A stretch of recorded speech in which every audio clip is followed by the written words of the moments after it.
করে দিয়েছে, ঠিক আছে? ওরা এগুলো বলেন কেন? একটু মার্জিত ভাষায় কথা বলা শেখেন।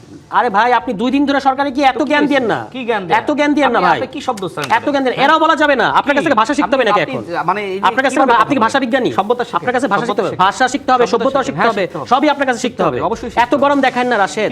বহু মানুষ সরকারে ছিল, আজকে দেশ থেকে পালাই গেছে। এমন ভাষায় কথা বলেন মনে হচ্ছে যে আমি আপনার বন্ধু ছিলাম, বা অন্য একজন মন্ত্রী আপনার বন্ধু ছিল কেন? এই যে আপনি মন্ত্রীদেরকে শুধু নাম উচ্চারণ করেন। আমি শুরুতে যেই আলোচনাটা করেছি সেটা হচ্ছে রাজনৈতিক সমালোচনা। আপনি চলে গেলেন এনসিপি, জামাত। ওই যে একটা কথা আছে যে মরুভূমিতে উট পাখি বলতে একটা পাখি আছে। ওই পাখি কি হয়, যখন শিকারির তারা খায় তখন অনেক দূর দৌড়ায়, যখন হয়রান হয়ে যায় তখন সে বালিতে মুখ গুজে দেয়। তার ধারণা সে যেহেতু কাউকে দেখছে না, কেউ তাকে দেখতে পাচ্ছে না, তো এই ভণ্ডবস্ত চিফ আর্কিটেক্ট রাশেদের হয়ে গেছে সেই অবস্থা। সারাক্ষণ উনি অন্যকে নিয়ে আছেন। আপনি ভাই, আপনি কিন্তু এটা শুরু কিন্তু কিংস পার্টি। কারণ কিংস পার্টি মানে কি যে আমি ভাই এখন বলেন আমি কি ক্ষমতায় আসছি আজকে? তাহলে এটা কিসের কিংস পার্টি? কিংস পার্টি করাই তো হয় যে সামনে ক্ষমতায় আসার জন্য। তা আমরা যদি ক্ষমতায় না আসতে পারলাম তাহলে কীভাবে কিংস পার্টি হলো? তাহলে হয় তিনি কিংস পার্টি বোঝেন না, অথবা তিনি ভণ্ডবস্তের মতো এটা কিংস পার্টি নিয়েও এক ধরনের ভুল ধারণা বা ভুল বিভ্রান্তির মধ্যে আছেন। আপনি বলতেছেন যে ইউনূস সরকারের সব কিছু দায় ইউনূস সরকারের, কিন্তু আপনি গ্যাস দিতে পারছেন না, আপনি বিদ্যুৎ দিতে পারছেন না, সেটার দায় হলো উত্তরাধিকার সূত্রে পাওয়া। কালকে আপনি যাত্রাবাড়ি প্রোগ্রামে উদাহরণ দিলেন, সেই প্রোগ্রামে আপনি হয়তো প্রধানমন্ত্রী কিংবা ওনারও এটা ধারণা নাই যে ফ্যান কিন্তু জেনারেটরেও চলে।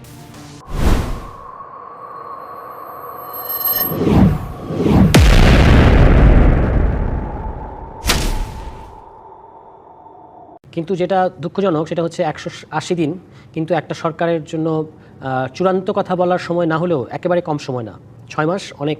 6 মাসে অন্তত প্রবণতাগুলো স্পষ্ট হয়, আপনি কোন দিকে যেতে চাচ্ছেন, কী কী পদক্ষেপ নিচ্ছেন, কিংবা যে পদক্ষেপটা আজকে নিচ্ছেন তার আগামী কয়েকদিন পরে কি ইম্প্যাক্ট হবে মানুষের কাছে, এগুলো কিন্তু বোঝা যায়। আপনি কি অর্থনৈতিক সিদ্ধান্ত নিচ্ছেন?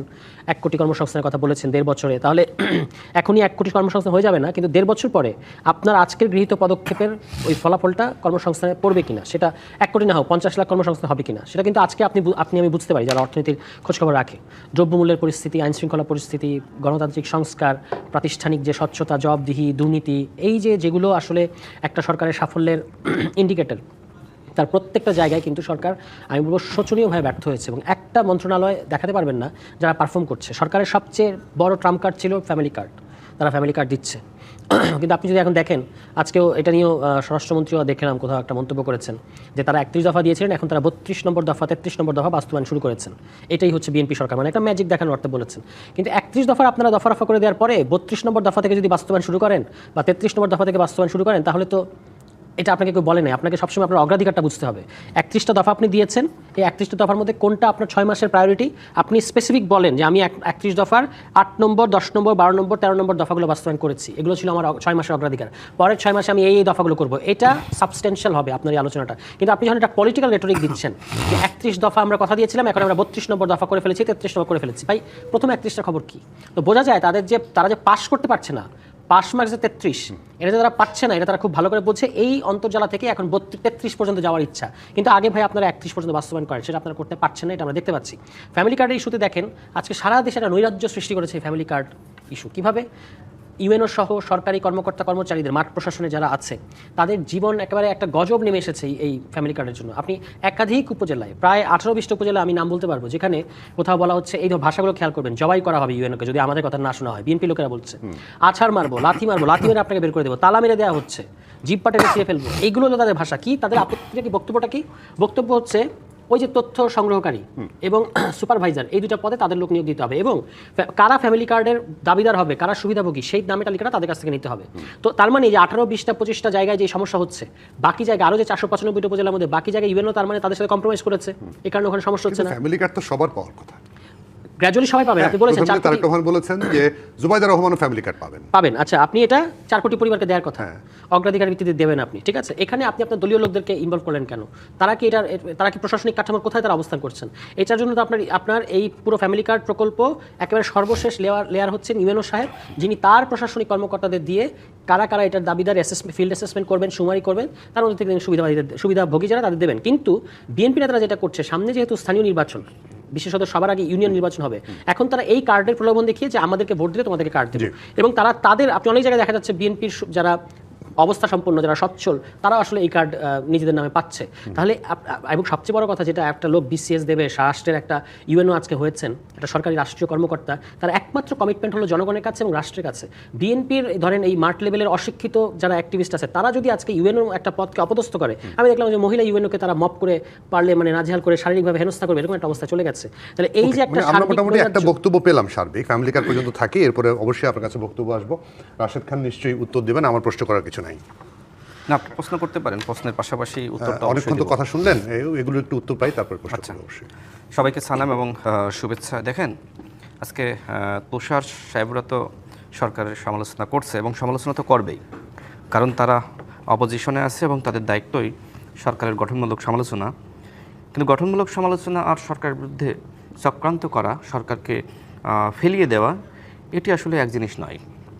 এই মুহূর্তে এনসিপি যেখানে তাদের নিজেদের সক্ষমতা অর্জন করে তারা ভবিষ্যতে ক্ষমতায় যাওয়ার চিন্তা করা দরকার ছিল, এমনকি প্রধান বিরোধী দল হওয়ার চিন্তা করা দরকার ছিল, সেখানে তারা আসলে জামাতের মুখপাত্র হিসেবে কাজ করছে। তাদের 1 ডজন মতো নেতা তৈরি হয়েছে, কিন্তু কর্মী নাই। যাত্রাবাড়িতে সর্বশেষ যে প্রোগ্রাম করলো, দেখেন অনেক সাধারণ মানুষ তো, খেটে খাওয়া মানুষ তো বিএনপির প্রোগ্রামে আসে, এমনকি যে সময় ফ্যাসিস্ট আওয়ামী লীগ ক্ষমতায় ছিল সেখানেও গিয়েছে অনেকে, তাই না? তো এই যে একটা শ্রেণীর মানুষ যারা গরিব, আমরা দেখেছি যে এনসিপির আত্মপ্রকাশের পরে এই মানুষগুলোকে কিভাবে আসলে এক প্রকার টাকার লোভ দেখিয়ে সমাবেশে আনা হয়েছিল। এবং সেই সময় টেলিভিশন চ্যানেল, অনেক গণমাধ্যমে, ইউটিউব চ্যানেল, যারা সামাজিক যোগাযোগ মাধ্যম ব্যবহার করে, সেই বক্তব্যগুলো আসলে প্রচার হয়েছিল। তো মাঝখানে আমার কাছে মনে হয়েছিল যে সমালোচনার কারণে হয়তো এনসিপি তাদের সাংগঠনিক যে সক্ষমতা, আগামীতে প্রধান বিরোধী দল হওয়া বা ক্ষমতায় যাওয়া, সেদিকে হয়তো তারা মনোনিবেশ করেছে। কিন্তু সর্বশেষ যাত্রাবাড়ির প্রোগ্রামে দেখলাম যে তারা আসলে এক ধরনের টাকা দিয়ে ভাড়া করে লোক এনে সমাবেশ সফল করলো। এবং তারা বলছে যে আগামীতে যেটি হবে যে ঢাকার 2টি সিটি কর্পোরেশনে তাদের মেয়র প্রার্থী নাকি পাশ করবে। খুব ভালো কথা, এই ধরনের যদি থাকতেই পারে, আশা থাকতে পারে। কিন্তু সেখানকার যে আপনি ভিডিওগুলো দেখেন অনেকে প্রকাশ করেছে, সেখানেও কিন্তু লোক ভাড়া করে এনে সমাবেশ সফল করা লেগেছে। এখন দেখেন বাংলাদেশের ইতিহাসে আপনি দেখাতে পারবেন না যে কোথাও আসলে এইভাবে ভাড়া করা লোক দিয়ে গণ অভ্যুত্থান হয়েছে, এমনকি এই যে 24-এর গণ অভ্যুত্থান এটিও সফল হয়নি। সুতরাং এনসিপির প্রতি আমার যে পরামর্শ থাকবে যে আপনারা নিজেদের সক্ষমতা অর্জনের দিকে আগে মনোনিবেশ করেন। বিএনপির পতন ঘটিয়ে যদি আপনি ক্ষমতায় না যেতে পারেন, যদি আওয়ামী লীগের হাতে ক্ষমতা আবার ধরিয়ে দেন, তাহলে আপনার লাভটা কি? আওয়ামী লীগ ফিরে এসে তো আপনাকে ফাঁসিতে ঝুলাবে, বিএনপিরও ক্ষতি করবে, কিন্তু আপনার তো বেশি হবে, কারণ আওয়ামী লীগের ক্ষোভ তো সব থেকে বেশি এনসিপির প্রতি, তাই না? আচ্ছা, যাই হোক, তুষার সাহেব যেটি বলছিলেন যে সরকার এই করছে সেই করছে, সরকার আসলে পাস মার্কই অর্জন করতে পারছে না। জি, আপনারা তো 18 মাস ক্ষমতায় ছিলেন, 18 মাসে আপনারা তো 33 তো দূরে থাক, আপনারা তো সব মিলে 10ও অর্জন করতে পারেন নাই। সংস্কারের কথা বলছিলেন না, বলছিলেন যে আমরা সংস্কার না করে কোনো নির্বাচন দেব না। এখন এনসিপি বলবে যে ওই সরকার তো আমাদের ছিল না। আর ওই সরকারের যিনি বলা যায় যে সবথেকে প্রভাবশালী উপদেষ্টা নাহিদ ইসলাম, তিনি এই দল গঠন করেছেন উপদেষ্টা থাকাকালীন সময়ে। এবং এটি আমি চ্যালেঞ্জ করে বলতে পারি যে ওই যে মন্ত্রীপাড়ায় নাহিদ ইসলামের যে বাসা, সেই বাসায় বসে এনসিপি নামক দল গঠিত হয়েছে এবং সব কিছু যে সময় ফাইনাল হয়ে গেছে সেই সময় তিনি পদত্যাগ করে দলে তিনি আহ্বায়ক হয়েছেন। তো একটা কিংস পার্টি আপনারা একটা জুলাই গণ অভ্যুত্থানকে কেন্দ্র করে এই ধরনের পার্টি আপনারা গঠন করতে পারলেন? এটা কি গণ অভ্যুত্থানের সাথে বেইমানি না? অন্যান্য স্টেক হোল্ডারদের সাথে বেইমানি করে আপনারা কিভাবে সরকারের সুযোগ সুবিধা নিয়ে ডক্টর মোহাম্মদ ইউনূসের তত্ত্বাবধানে আরও কয়েকজন উপদেষ্টার সহযোগিতা নিয়ে আপনারা একটি দল গঠন করলেন? তো এই দল তো গণমানুষের দল না। এখন যে গণমানুষের কথা বলতেছেন, আপনাদের এই গণমানুষের জন্য আন্দোলন করতে ন্যূনতম লজ্জা থাকা উচিত। কারণ আমি তো বাস্তব প্রমাণ, ওই সময় তো আমি গণ অধিকার পরিষদের সাধারণ সম্পাদক, আমাদেরকে অসংখ্যবার নাহিদ ইসলাম ডেকেছে, তাই না? উপদেষ্টা থাকাকালীন সময়ে দল গঠন করার জন্য আমাদেরকে ডেকেছে। এমনকি যে দেখেন তিনি এর আগে যে রাষ্ট্র সংস্কার আন্দোলন নামক যে রাজনীতি তিনি করতেন, তাই না? অ্যাডভোকেট হাসনাত কায়ুম সাহেব বাংলাদেশের একজন খুবই, আমি মনে করি একজন ভালো মানুষ, সৎ লোক। হ্যাঁ, তার রাজনৈতিক সমালোচনা তিনি বিভিন্ন দলকে নিয়ে করে থাকেন। এই মানুষটার সাথে এনসিপি যে ধরনের মুনাফিকি করেছে, এটা তো ভাই নতুন বন্দোবস্ত না। তিনি কিন্তু যুগপৎ আন্দোলনে বিএনপির সাথে ছিলেন। তাকে বলা হলো যে আমরা আর যার সাথেই যাই না কেন, আমরা জামাতের সাথে যাব না। এমনকি সেই মিটিংয়ে আমিও ছিলাম, সেখানে নাসিরউদ্দিন পাটোয়ারি সহ হাসনাত, সার্জিস আমার এক প্রকার পা ধরার মতো অবস্থা করেছিল আমি যাতে জামাতের সাথে বা তাদের সাথে জোটে যাই। কিন্তু আমি জানতাম যে তারা আসলে গণ অধিকার পরিষদকে এখানে আনবে, একটা ডজ দিবে, তাদের সমস্ত চুক্তি জামাতের সাথে হয়ে গেছে। তো দেখেন ওই সময় তারা বলেছিল যে আমরা আর যার সাথে জোটে যাই না কেন, আমরা জামাতের সাথে যাব না। এবং সেই কথার উপর আস্থা রেখে এই যে হাসনাত কায়ুম সাহেব তাদের সাথে এসেছিল, অথচ বিএনপির সাথে তিনি যুগপৎ আন্দোলন করেছেন, লড়াই করেছেন, সংগ্রাম করেছেন। হয়তো বিএনপির সাথে জোটগতভাবে ইলেকশন করলে তিনি আজকে এমপি হতে পারতেন, কিন্তু এই মানুষটার সাথে এনসিপি প্রতারণা করেছে, কারণ তিনি তো কখনো জামাতের রাজনীতি করবেন না। এবং তুষার সাহেবও বলতে পারবে যে হাসনাত কাইম সাহেব একজন কতটা ভালো মানুষ, কারণ তিনি একসময় আমার আইনজীবী ছিলেন, আমরা যে সময় 2018 সালে জেলে গিয়েছি। এখন এই মানুষটা সর্বশেষ এনসিপি সম্পর্কে কি বলেছে জানেন? যে এনসিপি জাতির যে ক্ষতি করেছে এনসিপিও জানে না। তো এরকম হাজারো হাসনাত কাইমদের অভিশাপে এনসিপি আজকে মানে দেখেন যে ধরনের সম্ভাবনা সৃষ্টি হয়েছিল, সেই সম্ভাবনা আজকে কোথায় গিয়েছে?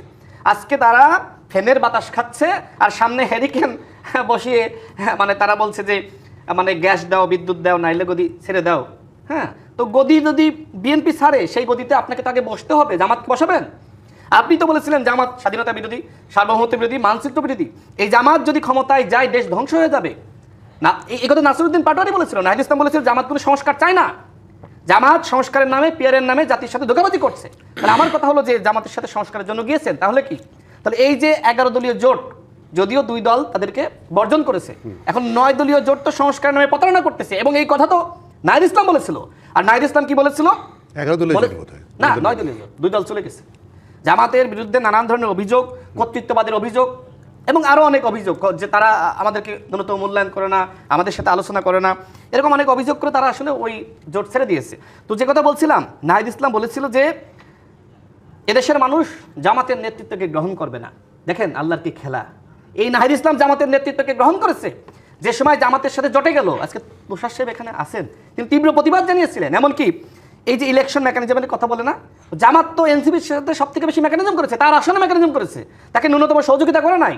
এবং জামাত সম্পর্কে নির্বাচনের পরেও আমি তার মুখ থেকে অনেক গরম গরম বক্তব্য শুনেছি। মাঝে মধ্যে নিজের কাছে আমি প্রশ্ন করি, এইটাই কি তুষার সাহেবের সংস্কার? যে তিনি যে জামাতের গঠনমূলক সমালোচনা সবসময় করেছেন, তিনি এখন জামাতের কোনো সমালোচনা আমি এখানে করি, দেখবেন তিনি নোট করবেন এবং তিনি সেগুলোর উত্তর দিবেন। তো এইটা তো ভাই নতুন বন্দোবস্তের রাজনীতি না। আচ্ছা দেখেন, বাংলাদেশে যে লোডশেডিং হচ্ছে, বিদ্যুৎ বা গ্যাস সংকট, এইটার জন্য কি বিএনপি সরকার দায়ী? এই যে 16 বছরে বাংলাদেশে যেভাবে সংকট সমস্যা সৃষ্টি করা হয়েছিল, আপনারা 18 মাসে কতটুকু পরিবর্তন করতে পেরেছেন? যদি আপনারা 18 মাসে কাঙ্ক্ষিত পরিবর্তন করতে পারতেন, তাহলে বিএনপি সরকার দায়িত্ব গ্রহণ করার পরে তারা আরও পরিবর্তন করতে পারত। কিন্তু এই যে ফখরুদ্দিন মঈনুদ্দিনের 2 বছর, তারপরে আওয়ামী লীগের 16 বছর, ডক্টর মোহাম্মদ ইউনূসের প্রায় 2 বছর, সব মিলে কয় বছর হলো? প্রায় 20 বছর না?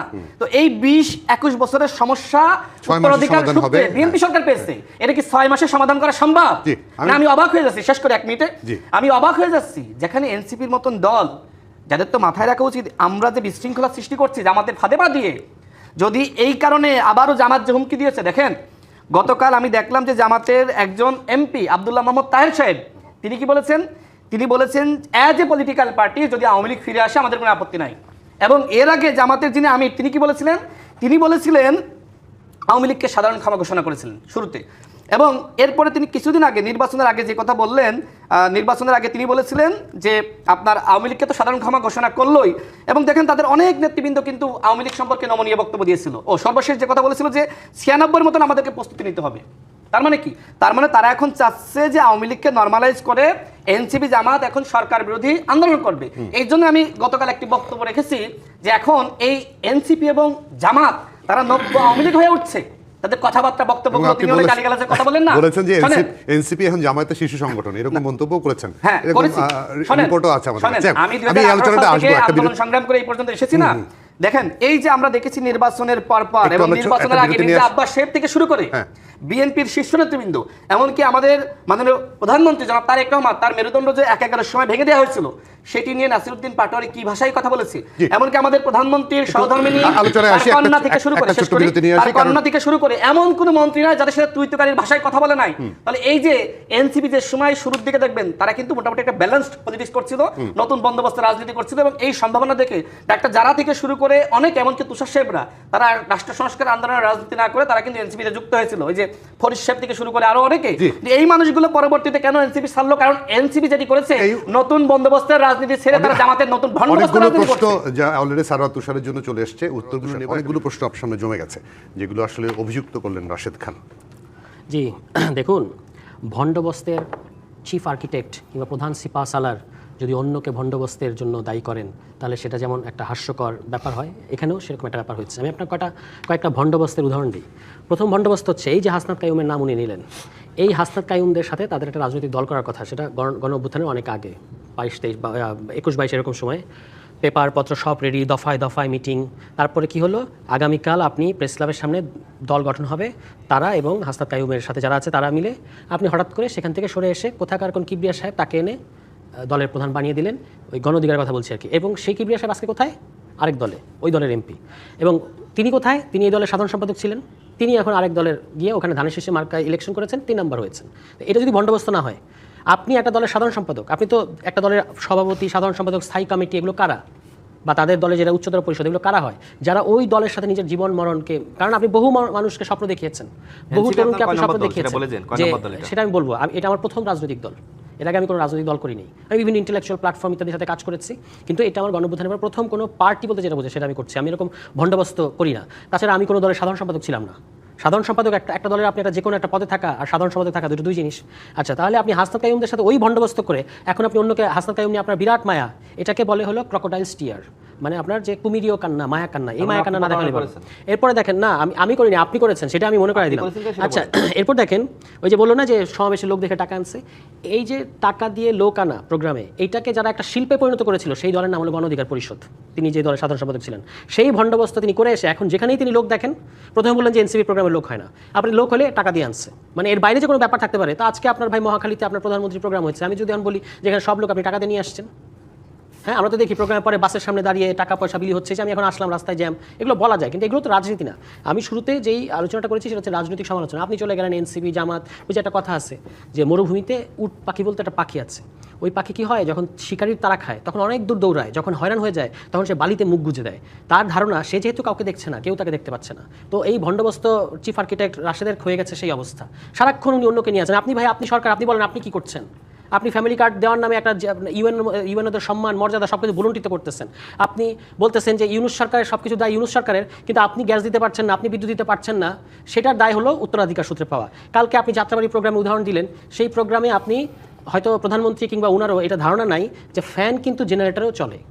কালকে আমাদের প্রোগ্রামে কারেন্ট ছিল না, ইলেকট্রিসিটি ছিল না, আমরা এই কারণে হারিকেন সামনে নিয়ে প্রতিবাদ করছি এবং পিছনে আমাদের জেনারেটর দিয়ে ফ্যান চালাতে হয়েছে। এখন ওনার কাছে যদি এই ধরনের কোনো তথ্য থাকে যে এর উল্টো কিছু হয়েছে, উনি পারলে সেটা বলুক। কথা হচ্ছে কি, দেখেন একেবারে ক্ষমতার ছত্রছায়া, ক্ষমতায় থেকে তৈরি করা একটা দল, কিন্তু তারপরে তাদের একটা পপুলার বেস তৈরি হয়েছে। এটাই হচ্ছে শহীদ প্রেসিডেন্ট জিয়াউর রহমানের এক্সেলেন্স, এটা আমরা সবসময় স্বীকার করি। এরপরে ধরেন উনি বলেছেন যে 18 মাস আপনারা ক্ষমতায় ছিলেন, এটা বললেন না? মির্জা ফখরুল ইসলাম আলমগীর সাহেব, যিনি একজন বর্ষিয়ান রাজনীতিবিদ, বর্ণাঢ্য রাজনৈতিক ক্যারিয়ার, এই দলের দীর্ঘদিন, এখনও মহাসচিব, হয়তো কিছুদিন পরে থাকবেন না, সামনে আমাদের মহামান্য রাষ্ট্রপতি হতে যাচ্ছেন বলে মনে হচ্ছে। তিনি কিছুদিন আগে সাক্ষাৎকার দিয়েছেন, এই 4 আগস্ট কিংবা 3 আগস্টে প্রথম আলোতে। কি বললেন উনি? যে উনারা ক্যান্টনমেন্টে গিয়ে সকল রাজনৈতিক দল মিলে সিদ্ধান্ত নিয়েছে যে এরকম একটা অন্তর্বর্তী সরকার হবে। তাহলে এই ছাত্রদের দাবি কী ছিল, ছাত্রদের প্রস্তাব কী ছিল? মাননীয় প্রধান, এবং উনি বলেছেন যে ছাত্ররা বলেছিল যে জাতীয় সরকার করতে আমরা রাজি হইনি, এটা ওনার বক্তব্য। তাহলে আপনারা সেটা করতে দেন, অন্তর্বর্তী সরকারটা হলো আপনাদের ব্রেইন চাইল্ড। আপনি এখন বলছেন যে এটা হলো এনসিপির সরকার, ওখানে আপনাদের নাহিদ ইসলাম সাহেব ছিলেন। নাহিদ ইসলাম সাহেব কয়দিন ছিলেন? ফেব্রুয়ারিতে এই সরকার হয়েছে, সে বের হয়ে আসছে আপনার না, সরকার হলো আপনার আগস্টের পরে, আর সে বের হয়ে আসলো ফেব্রুয়ারির ইয়েতে, 6 মাসের মধ্যে। 6 মাস থেকে সে মহা শক্তিধর উপদেষ্টা হয়ে গেল। আর যাকে আপনি পররাষ্ট্রমন্ত্রী বানাইলেন, যে সরকারের নিরাপত্তা উপদেষ্টা ছিল, এক ফ্ল্যাগ উড়িয়ে উনি শপথ নিতে গেলেন, আরেক ফ্ল্যাগ নিয়ে উনি বেরোলেন। বাংলাদেশে যিনি 1 সেকেন্ডের জন্য এই ট্রানজিশন সময়ে যে ব্যক্তি 1 সেকেন্ডের জন্য ক্ষমতা শূন্য ছিলেন না, তিনি হচ্ছেন সেই ব্যক্তি, এবং তিনি হলো মাস্টার মাইন্ড সব কিছুর। এই যে লন্ডন মিটিং, সেখান থেকে এসে দুই দল না, দেখেন 2 দল বলে ফেলেছি কেন? কারণ এটা পৃথিবীতে নজিরবিহীন। দল এবং সরকারের কোনোদিন এভাবে বিবৃতি হয় না, কিন্তু সেটা কিন্তু আমরা তাও কি লন্ডনে গিয়ে একটা দেশের প্রধান উপদেষ্টাকে জিম্মি করে, এই যে যমুনার সামনে আপনাদের নয়ন, আপনাদের ইশরাক, তারা আন্দোলন করলো, জিম্মি করলো প্রধান উপদেষ্টাকে, তার অসুস্থ স্ত্রী, তখন তারা ভয় পেয়ে গেলেন এবং তাদেরকে আপনারা লন্ডন নিয়ে বাধ্য করলেন। কি হলো? সরকার এবং রাজনৈতিক দল, পৃথিবীতে আপনি এরকম কোনো উদাহরণ দেখাতে পারবেন না যে যৌথ বিবৃতি দিল, দেশের মধ্যে সব দল পড়ে আছে। এগুলো আপনারা করলেন, আপনারা ওই সরকারের অ্যাটর্নি জেনারেলকে এই সরকার আইনমন্ত্রী বানাইলেন, আর সরকার হলো এনসিপি। তো এগুলো হলো যে ভণ্ডবস্ত টাইপের যে যুক্তি, এটা দিয়ে রাজনীতি হয় না। রাজনীতি হচ্ছে, আমরা দেখতে পেয়েছি যে এই যে বললেন যে অন্তর্বর্তী সরকার কিছুই করে নাই, যেগুলো ভাই করেছে সবগুলো বাতিল করে দিলেন আপনারা। যেই কয়টা ভালো অধ্যাদেশ করেছে, একটা হলো যদি ভালো অধ্যাদেশ করে থাকে সেটা বাদ করলো কারা? আপনারা করলেন। মানবাধিকার অধ্যাদেশ বাদ করে দিলেন, গুম অধ্যাদেশ বাদ করে দিলেন। এখন আবার যেগুলো করছেন, এগুলো এই মানবাধিকার কর্মীরাই বলতেছে যেটা 2009 সালের আওয়ামী লীগের আইনের চেয়েও খারাপ আইন। রাশেদ খান দেখেন, তিনি বললেন তিনি এর আগে কখনো কোনো রাজনীতি করেননি, কিন্তু আমি তাকে দেখেছি অসংখ্যবার তিনি রাষ্ট্র সংস্কার আন্দোলনের রাজনীতি করেছেন। তিনি এখন অস্বীকার যান, এর কারণটা না, অস্বীকার যাওয়ার কোনো কারণ নেই। আমার পদ ছিল না, দেখেন কোনো পদ ছিল, আপনার মধ্যে সাধারণ সম্পাদক পদ ছিল কি না ছিল সেটা হ্যাঁ, আমি তো রাজপথে ছিলাম, আমি তো। আপনাকে দেখেছি রাজপথে, আমি আপনাকে কখনোই দেখি নাই, তবে রাষ্ট্র সংস্কার রাজপথে আন্দোলন দেখেন অফিসে নাই? আমি দেখেছি। আপনাকেও কেউ দেখা যায় না কখনো। পুলিশ দেখলে আপনি সবার আগে দৌড় দিতেন, এটা আপনার দলের নেতাকর্মীরা বলে। ভাই, মিডিয়া দেখলে সবার আগে, আমি বলা পুলিশ শুরু দেখলে সবার করলে পরে। টকশো থেকে দৌড় দিবেন না বলেন, আমি আপনি চাই না আপনি দৌড় দেন, না বলেন, কথা বলতে আপনি দেন। আপনার আমি দৌড়ানো বলা লাগবে। শুরু করলে আপনি টকশো থেকে আপনার দৌড় দৌড়ানো দিবেন, অভ্যাস আমাকে আছে। তো চিনেন আপনি, আপনার আমাকে দৌড়ানো তো চিনেন। অভ্যাস আছে। আপনার আমাকেও চেনা উচিত, আমিও চিনি। ভাই, এখন আপনি আমি রাজনৈতিক 15 সচিব দিন হয়েছেন দেখে আপনি যদি গলার 15 দিন গলার রাশেদ কথা খান বলেন। রিমান্ডে মার খেয়ে নির্যাতনের শিকার হয়ে এখানে এসেছে। না, আপনি আজকে রাশেদ খান এমনি আপনার এমনি বসে দলের নাই। নেতাকর্মীরা, আপনি কদিন জেলে আপনার গেছেন? ছাত্র আপনি সংগঠন জেলে গেছেন কখনো? আপনার নেতা মার জেলে খাইছেন? গেছে, এটা কি কোনদিন মার একমাত্র খাইছেন? ক্রাইটেরিয়া? কোনদিন রিমান্ডে নির্যাতন করেছে? আপনার তাহলে নেতা আপনি- গেছে? আপনি আমার সম্পর্কে প্রশ্ন করার আগে আপনি যে এটা দলে গিয়েছেন আমি করি না, আপনার দলের নেতারা দলের যে করে। প্রধান নেতা এবং আপনার সেকেন্ড নেতারা নেতা, সে আমার কর্মী ছিল, আমার সাথে রাজনীতি খুব করেছে। ভালো। কথাবার্তা কম করে আপনার বলার আগে সাবধানভাবে আপনার বলবেন। কর্মীরা গণপ্রধান ওদেরকে আমরা হয়ে হাতে ধরে গেছে। তৈরি করেছি। ও তাই? তো কি? আপনারা জানেন fail না? করছেন, তারা এটা কি উঠে মিথ্যা আসছে। বলছি আমি? আপনারা আমি fail মিথ্যা করছেন, বলছি তারা আমি? উঠে আসছে। fail করছি মানে কি? আপনাদের আমরা গণপ্রধান শপথ রাজনীতি করেছিলাম ব্যর্থ বলেই তারা হয়েছে, তারা 24 উঠেছে। আবার নেতৃত্ব দেওয়ার সুযোগ আপনাদের লজ্জা পেয়েছে। থাকা উচিত, আপনি এখন আপনি বলেন কোন কর্মী। দুনিয়ায় ছিলেন? জীবনে আপনি কোনো কর্মী। জেল খাটেন না, মার খাননি, এখন বিশাল বিপ্লবী সেজেছে, তাই না? না, আমি বিপ্লবী রাশেদ খানকে বিপ্লবী চিনেন না? আপনি এই টেলিভিশন হাউসের প্রত্যেক আপনি- সাংবাদিককে জিজ্ঞেস করেন, না, হুইজ রাশেদ কেন খান? আমার সাংবাদিক জিজ্ঞেস? আমি আপনি দেখি আপনি আবার সময় আপনাকে আমি প্রশ্ন দেখি করেন, আমার চিনেন না? আপনাকে আমি আমার আপনার চিনেন করে প্রশ্ন করবেন। আপনাকে কখনো আমি রাজপথে পাই নাই তো। 2 দিন হয়েছে আপনাকে আমি রাজনৈতিক সচিব হয়েছেন, রাষ্ট্র এত সংস্কার বলা আন্দোলন চান না। 2 দিন হয়েছে মাত্র রাজনৈতিক সচিব হয়েছেন। আমি কথা সময় বলার এখনো সময় আপনি বহুত কেন আছে। না, আপনি আমার সঙ্গে আপনার কথা বলার সময় আমি কাউন্টার দিয়েছি, আপনি তো শুরু বলেন, আপনি করলেন। আপনার কথা বলেন। তাই না? ভণ্ডবস্তের কথা বলেন, তো আমি ভণ্ডবস্তের কথা তো শুরু করলাম। রাষ্ট্র সংস্কার আন্দোলন হাসনাত কায়েম সাহেব তো আপনার কাছে একজন খুব ভালো মানুষ ছিল, তার সাথে রাজনীতি কেন করলেন না? তাই না? পাইছেন যে এই যে নাহিদ আসিফরা তারা একটা মানে অভ্যুত্থান নেতৃত্ব দিয়েছে, ঠিক আছে, এটা তো আমাদের জন্য গর্বের বিষয় যে আমাদের সাথে রাজনীতি করেছে আমাদের সহযোদ্ধারা। আমরা যেটা 18 সালে কোটা আন্দোলন সফল করেছিলাম নুরুল হক নূর সহ আমাদের নেতৃত্বে, ঠিক আমাদের যারা জুনিয়র ছিল, যারা আমাদের সাথে রাজনীতি করেছে, আমরা তো ছাত্র না রে ভাই, আমরা তো জাতীয় রাজনীতি করতাম, আমাদের সেই সহযোদ্ধারা তারা পরবর্তীতে আপনার 24-এর এই কোটা সংস্কার আন্দোলনের নেতৃত্ব দিয়েছে, হাসিনা হত্যাযজ্ঞ শুরু করলে গণঅভ্যুত্থান হয়েছে। এখন আপনি যদি বলেন যে এটা মেটিকুলাস ডিজাইন, তাহলে তো এটা জনগণ আপনাকে বাটপার বলবে। এইটা কোটা সংস্কার আন্দোলনকে কেন্দ্র করে হাসিনা যে সময় হত্যা চালিয়েছে, এই হত্যার প্রতিবাদে রাজনৈতিক দলগুলো, এদেশের জনগণ নেমে আসার কারণে গণঅভ্যুত্থান সংগঠিত হয়েছে। আপনি কি করলেন? আপনি গণঅভ্যুত্থান সফল হওয়ার পরে আপনি নিজেই বলেছেন ডক্টর মোহাম্মদ ইউনূসকে আপনি রাজি করিয়েছেন। এখন আপনি মির্জা ফখরুল ইসলাম আলমগীর সাহেবের কথা বলছেন, তার কি কথা শুনছিলেন? আপনি নাহিদ ইসলাম তিনি শপথ নেওয়ার আগে ঢাকা বিশ্ববিদ্যালয়ের টিএসসিতে এবং যেখানে সাংবাদিকদের অফিস, ঢাকা বিশ্ববিদ্যালয়ের যে আপনার সাংবাদিক সমিতি রয়েছে সেই অফিসে তিনি প্রেস ব্রিফিং করে বলেছিলেন যে এই সরকার গঠিত হয়েছে বৈষম্য বিরোধী ছাত্র আন্দোলনের 6 সদস্যের লিয়াজু কমিটি, তারা যাচাই বাছাই করে এই সরকার গঠন করেছে, এই উপদেষ্টা পরিষদ গঠন করেছে। এখন আপনি বলছেন মির্জা ফখরুল সাহেব নাকি এই কথা বলেছে। মানে দেখেন এনসিপির লোকজন টকশোতে এমন এমন বয়ান দাঁড় করায়, এত আত্মবিশ্বাসের সহিত মিথ্যাচার করে যে আপনি এটা বিশ্বাস করতে বাধ্য হবেন। এই যে টকশোগুলোতে আমরা দেখি যে এই তুষার সাহেবরা মানে এমন লোকগুলোর সাথে যায়, সেই লোকগুলো ঠিকমতো কাউন্টার দিতে পারে না, মানে আমাদের লোকই। এই জন্য তারা সেখানে গিয়ে উস্তাদ সাজেন, মানুষ তাদের প্রশংসা করে। রাশেদ খান যে সময় তাদের ওই আসিফ মাহমুদের এপিএস এর দুর্নীতি আর আসিফ মাহমুদের কেলেঙ্কারিগুলো তুলে ধরে, আমার প্রশ্ন হলো যে আসিফ মাহমুদ 1 সপ্তাহ অধিক দুবাই গিয়ে বসেছিল, বেসরকারি সফর, ক্রিপ্টোকারেন্সিতে কত কোটি টাকা রেখেছে সেটা তদন্ত হওয়া দরকার না? বলেন, করেন না কেন আপনারা? করতে হবে তো, কেন করে না সেটা বলতেছি, সেটা আসবো। এরপরে তার এপিএস এর কেলেঙ্কারি কি নাই? নাহিদ ইসলামের পিওর নগদের কেলেঙ্কারি কি নাই? সেই সময়কার সব গণমাধ্যম মিথ্যা। হাসনাত এবং সার্জিসের ডিসি নিয়োগের কেলেঙ্কারি নাই? সেটাও কি মিথ্যা? মানে সবগুলো অভিযোগ আসলে আপনার বিরুদ্ধে এবং আপনি এখন বলেন সব মিথ্যা। করে না কেন আমি বলি আপনাকে। ডক্টর মোহাম্মদ ইউনূস বাংলাদেশে যে পরিস্থিতি সৃষ্টি করেছিল, বিএনপি সরকার মাত্র দায়িত্ব গ্রহণ করেছে না, এখন তারা এই যে প্রায় পতনের হুমকি দিচ্ছে এবং সরকার যাতে সফল না হয় সেজন্য তারা মাঝে মধ্যে বলে যে আমরা পদত্যাগ করব, তাই না? এখন দেখেন এই মুহূর্তে জামাত এমন একটা অবস্থায় গিয়েছে তাদের অদক্ষতার কারণে যে তারা আসলে এনসিপি ছাড়া চলতে পারতেছে না। তো সরকারকে অনেক বিষয়ে কৌশলগত ভূমিকা রাখতে হচ্ছে। এনসিপি দুর্নীতি করেছে কি করে নাই? এই যে ঐক্যমত কমিশনে ইফতিখারুজ্জামান ছিল না, সেই টিআইবি কি বলেছে যে অন্তর্বর্তীকালীন সরকারের সময় সবথেকে বেশি ঘুষ এবং তদবির বাণিজ্য এবং এই দুর্নীতি হয়েছে। আপনাদের লোক বলতেছে দুর্নীতি হয়েছে, সবথেকে বেশি হয়েছে, আওয়ামী লীগের তুলনায় বেশি হয়েছে। আপনারা নিজেদেরকে ফেরেশতা মনে করার কিছু নাই। শোনেন, এরপরে তিনি আরো বললেন, শোনেন আমি শেষ করি, তার পয়েন্টগুলো উত্তর দিই। পয়েন্টগুলোর উত্তর একটু পরে নেই, কারণ পরের পর্বে তাহলে কথা বলার সুযোগ পাওয়া যাবে না। আমি পয়েন্টের উত্তরে আসবো। আর যেহেতু আপনি স্বীকারও করেছেন জামাত এখন এনসিপি ছাড়া চলে না, তার মানে এনসিপির একটা অবস্থান তৈরি হয়েছে নিশ্চয়ই। সেই জায়গাটা আসি, একটা উত্তর নিব অবশ্যই, একটা ছোট বিরতি নিয়ে আসি। তিনি বললেন যে গণ অধিকার পরিষদ টাকা দিয়ে লোক আনতো এবং আমি গণ অধিকার পরিষদ ছেড়েছি। তো এই ছাড়ার হিসাব যদি করেন তাহলে এনসিপির অধিকাংশ নেতাই তো মা এবং বাপ ছেড়ে আসা, মানে মূল দল ছেড়ে আসা।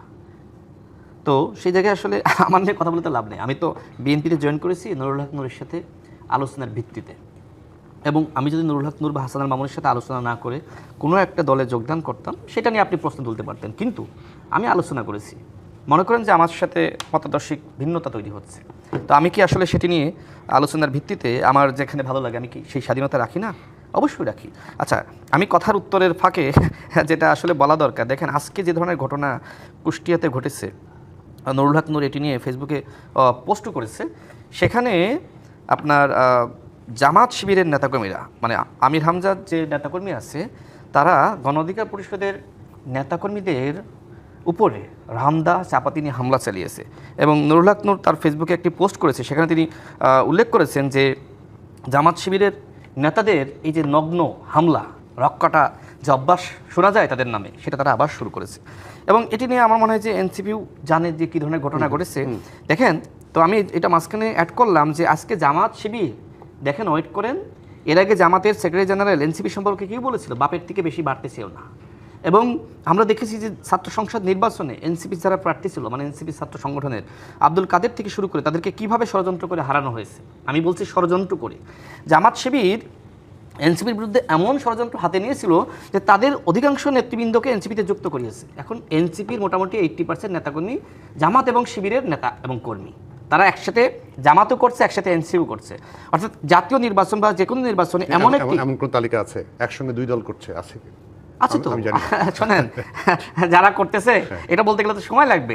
যারা করতেছে তাদের কেন্দ্রীয় কমিটির স্ট্রাকচার এরকম, 100 জনের কেন্দ্রীয় কমিটিতে সেখানে সোরার তুষারদের মতন 20 জন আছে, বিভিন্ন দল থেকে এসেছে বা একটু স্বতন্ত্র মানা, আর 80 জনই জামাত এবং শিবিরের সাবেক কর্মী।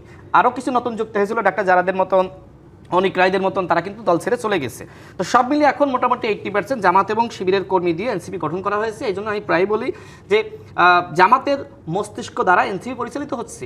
এবং জাতীয় নির্বাচনের আগে দেখেন যে বিএনপির সাথে যাওয়ার জন্য এনসিপি জামাতের বিরুদ্ধে এমন কোনো কথা নাই বলে নাই।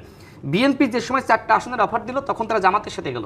এখন জামাতের সাথে গিয়ে প্রতিনিয়ত বিএনপি বেশিন করতেছে। তো এইটা কি নতুন বন্দোবস্তের রাজনীতি, যেটা তুষার সাহেব আমাকে বললেন যে আমি মানে বন্দোবস্তের রাজনীতি করতেছি? আর জামাত ইসলাম তো বাংলাদেশে ঐতিহাসিকভাবে সেই 47 সাল থেকে বন্দোবস্তের রাজনীতি করে এবং এটা প্রতিষ্ঠিত। আপনাদের নিয়েও তারা প্রতারণা করেছে, ভণ্ডবস্ত করেছে। আমি সেটাই বলছি যে এনসিপি প্রকৃতপক্ষে বাংলাদেশে নতুন বন্দোবস্তের সূচনা করেছিল এবং সেই সম্ভাবনা দেখে অনেকে যুক্ত হয়েছিল। যে সময় এই জামাতের ভণ্ডবস্তের সাথে এনসিপি যুক্ত হয়েছে, এনসিপি আর নতুন বন্দোবস্ত আছে, এনসিপি জামাতের ফাঁদে পড়ে এখন ভণ্ডবস্তের রাজনীতি করছে। 3 নম্বর হলো, দেখেন বিএনপি কিংস পার্টি, তিনি বললেন বাংলাদেশে সিপাহী জনতার বিপ্লবের মধ্য দিয়ে শহীদ প্রেসিডেন্ট জিয়াউর রহমান তিনি দায়িত্বে এসেছিলেন, এদেশের জনগণ তাকে ওই দায়িত্ব দিয়েছিল এবং ওই দায়িত্ব পেয়ে তিনি বাংলাদেশের রাজনীতিকে নতুনভাবে শুরু করেছিলেন। এমনকি আরও অন্যান্য দলকেও রাজনীতি করার সুযোগ দিয়েছিলেন, সেটা ইনক্লুডিং জামাত ইসলাম।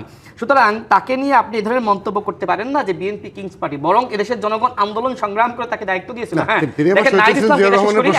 এক মিনিটে শেষ করি। নাহিদ ইসলামের ওই সুযোগটা ছিল। নাহিদ ইসলাম যদি মনে করতেন তিনি প্রধান উপদেষ্টা হবেন, আমরা ওয়েলকাম জানাতাম। কিন্তু তিনি ফ্রান্স থেকে এমন একজন মানুষকে তিনি উপদেষ্টা বানালেন যিনি 18 মাসে কতটুকু সংস্কার করতে পেরেছেন সেটি নিয়ে নানান ধরনের প্রশ্ন আছে এবং এই প্রশ্ন এখন এনসিপি এবং জামাত ইসলাম করছে, অন্তর্বর্তীকালীন সরকারের তারা প্রতিনিয়ত সমালোচনা করছে। আচ্ছা, সর্বশেষ বলি, দেখেন মির্জা ফখরুল ইসলাম আলমগীর নাকি কয়েকদিন আগে একটি সাক্ষাৎকারে বলেছে ছাত্ররা জাতীয় সরকার গঠন করতে চেয়েছিল এবং এই বিষয়ে বিএনপির বিরুদ্ধে নাহিদ ইসলাম সহ তাদের নেতৃবৃন্দ প্রায়ই অভিযোগ করে থাকে। আমার কথা হলো, যে গণ অভ্যুত্থানের ঘোষণা জনগণের দাবির প্রেক্ষিতে নাহিদ ইসলাম দিল, সেই নাহিদ ইসলামের কি ক্ষমতা ছিল না জাতীয় সরকার গঠন করা? আপনি জাতীয় সরকার গঠন করলে তো আপনি এতগুলো উপদেষ্টা আপনি বানাইতে পারতেন না। আপনি নিজেই বলেছেন যে এই উপদেষ্টা পরিষদ বৈষম্য বিরোধী ছাত্র আন্দোলনের লিয়াজু কমিটির 6 জন যে সদস্য তারা গঠন করেছে। তার মানে কি? তার মানে ওই সরকারটাই ছিল পুরোপুরি এনসিপির সরকার। আপনি জাতীয় সরকার গঠন করলে সেটা বিভিন্ন দলের মধ্যে ভাগ হতো, এই ভাগটা আপনি করতে চাননি। স্টেক হোল্ডারের যে ন্যায্যতা সেটা আপনি আসলে বন্টন করতে চাননি, যে কারণে আপনি নিজেই অন্তর্বর্তীকালীন সরকার গঠন করেছেন। এখন আপনি দলগুলোর উপর দায় দেন। আচ্ছা, অধ্যাদেশ বাতিলের কথা বলেন, দেখেন এই স্যার অধ্যক্ষের কাছ থেকে নেই, তারপর একটু শেষ সময় পেলে আবার আপনার কাছে আসব। কিছু অধ্যাদেশ নিয়ে পর্যালোচনা চলছে। জি স্যার অধ্যক্ষ, দেখেন, ধরেন আমার কথা উদাহরণ দিই। আমি 2018 সালে কোটা আন্দোলনের ধরা যাক সামনের সারি কেউ ছিলাম এবং আমি শেষ পর্যন্ত আন্দোলনটা শেষ করেছি।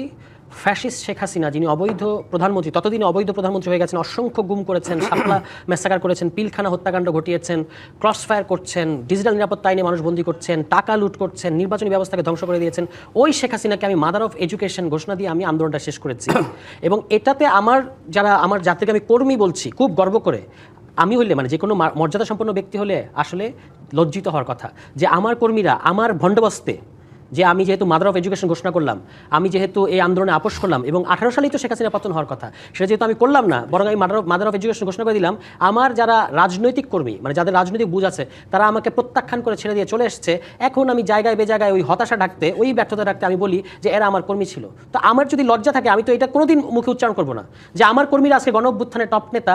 তখন যখন তারা আপনার ওই উপদেষ্টা হিসেবে শপথ নিচ্ছে, তখন সেই প্রোগ্রামে আমি গিয়ে ডিনার খেয়ে আসছি। আমার তো মানে মর্যাদা সম্পন্ন মানুষ হলে ডিনার কোথায়, আমি সেদিন কোথায় গিয়ে কান্নাকাটি লুকাইতাম সেটা আমি ব্যবস্থা করতাম বা খোঁজ করার চেষ্টা করতাম। সেটা না করে আমি এখন সব জায়গায় গিয়া সারের মতো চেঁচাচ্ছি যে আমার কর্মী ছিল। এটা কি গর্ব না লজ্জা, সেটা আগে ভেবে দেখা দরকার। এটা হলো 1 নম্বর জিনিস।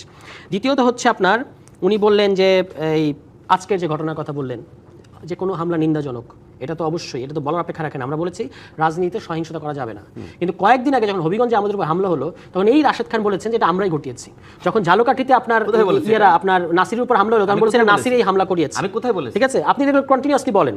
এবং সে না আপনি এবং সে বলেছে এই যে আমাদের একটা ছেলের চোখে আঘাত পাইছে এবং তার আসলে দৃষ্টিশক্তি, উনি এই ইনস্টিটিউটে বসে বলেছেন যে স্থানীয় বাসিন্দারা এই কাজটা করেছে। উনি কিন্তু তখন এটা কাইন্ড অফ জাস্টিফাই করেছেন, এবং উনি এটা বলেছেন যে নাসিরউদ্দিন পাটোয়ারিকে ছাড়া আসেন তাহলে হামলা হবে না। মানে তার মানে হচ্ছে যে নাসিরউদ্দিন পাটোয়ারিতে গেছে এবং হামলা হয়েছে, এটার মাস্টারমাইন্ড হচ্ছেন তিনি এই হামলাগুলো করিয়েছেন। ঠিক আছে, আজকে তিনি সুতরাং হয় এই গালিগালাজটা বন্ধ করেন অথবা তাকে বাদ দিয়ে আসেন। আজকে জামাতও বলতে পারে যে ওই এলাকার লোক সংক্ষুব্ধ হয়ে গণঅধিকার মানুষজন মারছে, এটা কি বিশ্বাসযোগ্য হবে?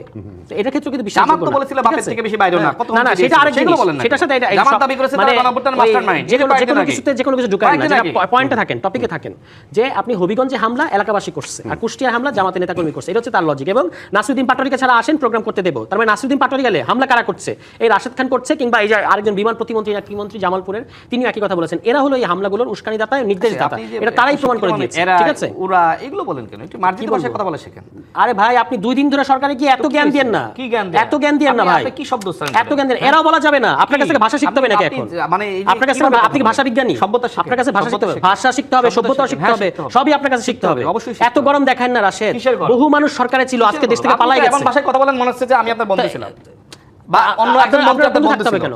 এই যে আপনি মন্ত্রীদেরকে শুধু নাম উচ্চারণ করেন, আমি কোথায় নাম উচ্চারণ করলাম? আমি তো বললাম বিমান প্রতিমন্ত্রী। আপনি নাসিরউদ্দিন পাটোয়ারির কাছ থেকে এই শব্দটা শিখতেছেন। বলেন কোথায় আমি নাম উচ্চারণ করছি? নাসিরউদ্দিন পাটোয়ারি বলেন কোথায় নাম উচ্চারণ করছি? না হঠাৎ করে গালি কোথায় নাম উচ্চারণ করলাম? আমি তো সাক্ষী। আপনি যদি মনে করেন নাসিরউদ্দিন পাটোয়ারি হবেন তাহলে আপনার না, আমার তো নাসিরউদ্দিন পাটোয়ারি দরকার নাই। আপনি ঠিক করেন, আপনি কি হবেন? আপনিও তো কি ভাষাগুলো আছে না, আমি কি বলেন কোন ভাষা? আমি বলছি আপনি আপনার কাছে ভাষা শিখবো। আপনি ঢাকা বিশ্ববিদ্যালয়ে ভাষা বিজ্ঞান অধ্যাপক, কোথায় মিথ্যা বলেন? আমার সামনে তো আগাগোড়া মিথ্যা, আপনি আরেকজনকে মিথ্যা বলতেছেন। আমার আগাগোড়া মিথ্যা, আপনি তো পুরো তত্ত্বই মিথ্যা দিলেন। বলেও কিছু নাই, মিথ্যার উপর তো দাঁড়িয়ে আছেন। না, আপনার রাজনীতি আছে, রাজনীতি থাকলে আজকে আরেক দলে গিয়ে ওই রাজনৈতিক সহকারী হয়ে নিজের রাজনীতি করতেন। আরেক দলে গেছে, নিজের দল রেখে, শুনেন, নিজের দল রেখে, নিজের দল রেখে যে আরেক দলে যায়, তার কাছে এত কথা আপনি বলেছেন জামাতের নেতৃত্বকে দেশের মানুষ গ্রহণ করবে না। লজ্জা থাকলে জামাতের নেতৃত্বকে আপনারা গ্রহণ করতেন না। জামাতকে দেশে প্রতিষ্ঠা করতে গলায় দেওয়া দরকার ছিল। নাহিদ ইসলাম যখন এই কথা বলল, এই কথা বলার পরে কিভাবে নাহিদ ইসলাম গেল? সাথে যখন আপনারা ছিলেন তখন এগুলো মনে ছিল না? জামাতের সাথে ছিল কখন? জামাতের নেতৃত্ব ছিল। আপনি গণঅভ্যুত্থান মন্ত্রী বানান নাই? নাহিদ ইসলাম মন্ত্রী বানান নাই? তখন মনে ছিল না? নেতৃত্ব দিয়েছিল জামাত। নেতৃত্ব দিতে হবে কেন? রাখছেন কিনা? তাদেরকে মেইনস্ট্রিম করতে একদফা ঘোষণা দিয়ে তাদেরকে মেইনস্ট্রিম করতে বললেন এদেশের মানুষ জামাতের নেতৃত্বকে গ্রহণ করবে না। সেই নাহিদ ইসলাম কোন লজ্জায় জামাতের নেতৃত্ব গ্রহণ করলো? জামাত কেন নেতৃত্বে আছে? তো জামাত নেতৃত্ব নাতে কি আছে? কোথায় নেতৃত্বে আছে? এই 11 দলের নেতৃত্ব কে দেয়? আপনি সরকার তো আপনারা। এটা কে দেয়? 11 দল তো আলাদা জিনিস, 11 দল তো সরকার না। শুনেন, আপনি এখানে ভাষা শিখাইতে আইছেন না। অভিযোগ করেছি একটা উত্তর 2 দিন হইছে, একটা উত্তর দিয়েছে, শুক্র 2 দিন হইছে সরকারে গেছেন। এখনি শুক্র কি হইছে? আপনি আগে সরকারে ছিলেন না? এখনি আপনি তো মানুষকে শুনেন, তাদের ভাষা জ্ঞান দিতে আইছেন না। আমাকে বলেছিল তো আপনার কাছে ভাষা শিখতে হবে না, দেশ চালাতে দিব না, সেই উপদেশটা মাহফুজ আলম। উনার ফেসবুক স্ট্যাটাস করেছেন। আপনারা 18 মাসে যে মানুষকে মাইনাস করেছেন, কে মাহফুজ আলম নাহিদ ইসলাম এখনো পর্যন্ত উপদেশ, সেটা তাদের ব্যাপার, আমাদের ব্যাপার। মানে সে কি আমার রাজনীতি করে? 18 মাসে পুরো গণঅভ্যুত্থানকে ধ্বংস করেছেন। গণঅভ্যুত্থানকে আপনারা যেভাবে কলঙ্কিত করেছেন, চাঁদাবাজি, টেন্ডার বাণিজ্য, থানা থেকে চাঁদাবাজদেরকে আমি সারিয়ে দিয়েছিলাম। ঠিক আসছে চাঁদাবাজি নামে থানা থেকে চাঁদাবাজদেরকে সারিয়ে না নাই? আপনাদের নামে কথা আসছে, বিকাশ এই বিকাশ সেই এসব কথা আসছে। বিকাশের টাকা দিয়ে নাহিদ বলেন না, সেই বিকাশের টাকা দিয়ে আপনারা কি করছেন? আপনাদের দলের নেতাকর্মীরা বলে, আপনাদের দলের নেতাকর্মীরা বলে। কোন ইতিহাস জানেন? আপনি জানেন? আপনি গণঅভ্যুত্থানের কথা ছিলেন, আবার ঘোষণা দিয়েছেন। আপনি কোথায় ছিলেন? গণঅভ্যুত্থানের সময় কোথায় ছিলেন? খোঁজ নেন, টেলিভিশনের সাংবাদিকরা আপনি খোঁজ নেন আমার সম্পর্কে। আমি কোথায় ছিলাম মানে জানেন না? আপনি কোথায় ছিলেন? আপনার কাছে বলতে হবে নাকি? কোথায় ছিলেন? আপনি কোথায় ছিলেন? আপনাকে তো আমি দেখি না তার দলে, তার মাঠ পর্যায়ে দেখি না, শুধু বুদ্ধি। শুনেন, এই বাংলাদেশের যদি বুদ্ধিজীবীরা সব করতে পারতো, পুলিশ দেখে সবার আগে বুদ্ধিজীবীরা, পুলিশের সবার আগে বুদ্ধিজীবীরা পরামর্শ দিয়েছিল, দেশ স্বাধীনের দরকার নেই। যে হাসপাতাল কাইমের নাম বলছে, সে হাসপাতাল কাইম জিজ্ঞেস করে কোথায় ছিলেন? আন্দোলন সংগ্রাম তো কখনো করেন না। আপনি ওই হাসপাতাল না, এখন সে বড় বড় বিপ্লবী হয়েছে। আপনি কোথায় ছিলেন? আপনি নামের আগে বিপ্লবী লাগাইছেন, কোথায় বিপ্লবী লাগাইছেন? আমি বলছি আমার নাম, আমি কি করেছি?